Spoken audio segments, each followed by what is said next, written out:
expected to make landfall in the next 24 hours. After a late start to the Atlantic hurricane season, boy, things have quickly intensified. This incredible satellite image shows the eye wall of Hurricane Ian and packed with that lightning there as it strengthens over the Gulf of Mexico.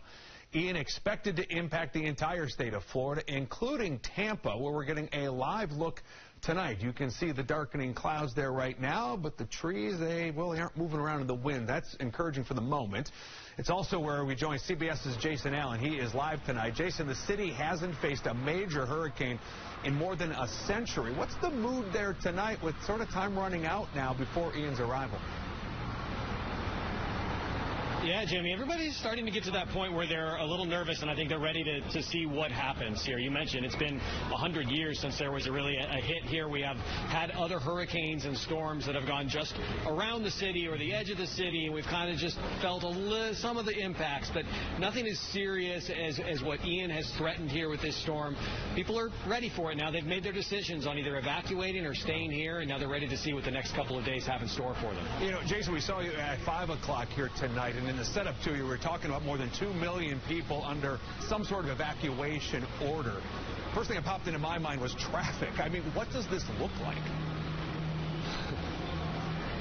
So the county today, there's a toll road that takes people out of the city, and they recorded a record number of vehicles that were headed out this afternoon. And if you looked at the traffic on some of the highways headed to the north, some of the other highways that were headed east across the peninsula, they were packed as well. So even though officials were telling people the last few days, you know, go now, make decisions now, it really wasn't until this afternoon when it's right on the doorstep that we saw a lot of people decide, okay, now it's time really to go.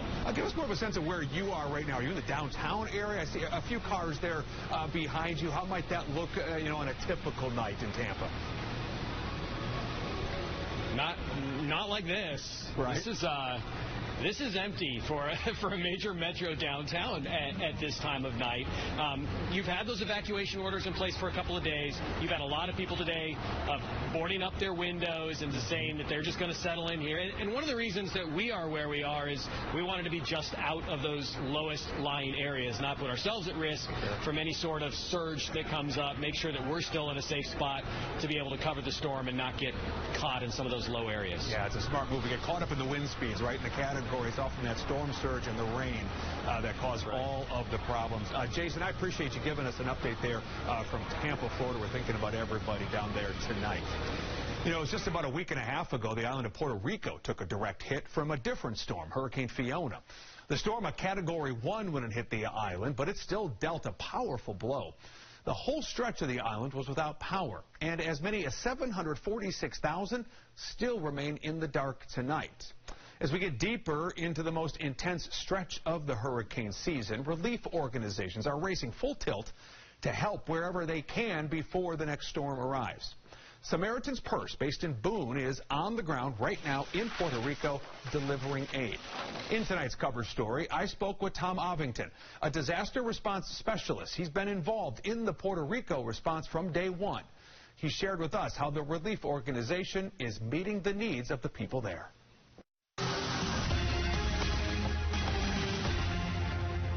We are making progress. American's Purse is here providing help for those who've had water entering their homes. There's issues of clean water, potable water not being available, and we're trying to help folks cover their roofs with tarp material for those who've lost portions or even all of their roof.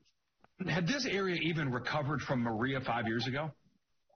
You know, some of it has, but there are definitely some homes and businesses that were still in a weakened state because of Hurricane Maria. You know, these are long-haul events. You know that better than anyone. How are people holding up emotionally? Well, that's interesting, and it's a little complicated. Puerto Ricans are very resilient, and at the same time, as you can imagine, some folks have been, we might say, re-traumatized by this event. It's happened to them again. It's bringing back bad memories, and there's a certain frustration. Nobody likes to be without power, and so that can make life tough. That you can come in and help and to show them they're not alone. How important is that? Well, it's very important. I think what you said is very true. people often feel forgotten at times like this, and that's really why it's important for us to come. Sometimes people feel like they've been forgotten even by God, like God doesn't care or God's mad at them. And of course, we're here to do the things that we do in Jesus' name. And so we come in here and let them know that, yes, we care and God cares for them. How can people back here in Charlotte still help today?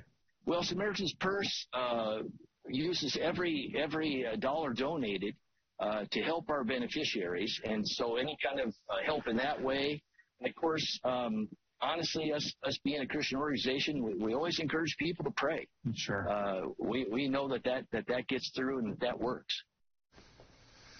That it does. They are working real hard to bring clean drinking water to the people there in Puerto Rico, putting roofs overhead, that sort of thing.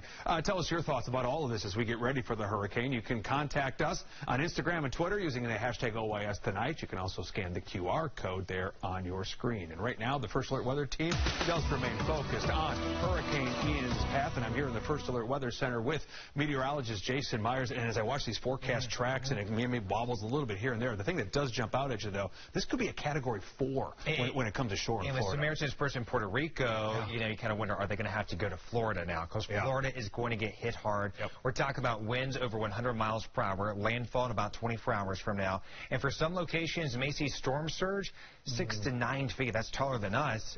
In addition to heavy rainfall, that's going to cause a lot of flooding. That's the thing. We can talk about a slow hurricane season. It just takes one storm hitting your community, your house, for it to be a bad hurricane season. Exactly right. So Hurricane Ian will move over Florida as we go into really tomorrow, as we go throughout the day on Thursday and Friday, but then head in our direction by the time we start off our weekend. So let's go to the big screen, talk about what we can expect here locally. Heavy rainfall, 2 to 6 inches of rain likely. Gusty winds, 35 miles per hour or higher at times. And the severe threat, again, is low at this point, but it's something we need to closely monitor. Again, areas in Florida around Tampa may see as much as 20 inches of rain here locally. That's where we're expecting widespread 2 to 6 inches of rain here across parts of our local view. In areas